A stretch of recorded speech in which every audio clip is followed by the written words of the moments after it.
Deadly shooting marks just the beginning of what will be a months-long investigation. Under Maine law, the Attorney General's office now takes the lead on reviewing the use of deadly force.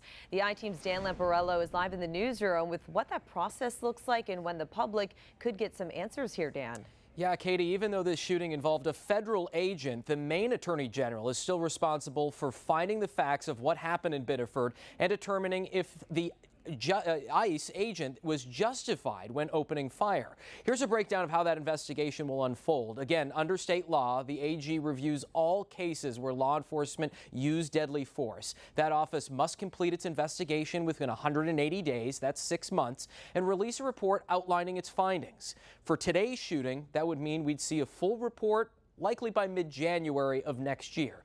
However, the AG is allowed to ask for an extension, but that can't go past 270 days.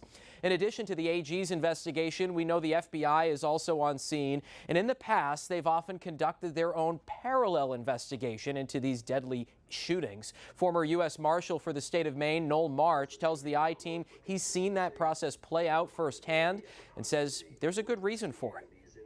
The interest of public trust and credibility and faith in those officers and agents who are working for the public safety of our communities need to have that faith from their public, and that's what independent parallel investigations provide.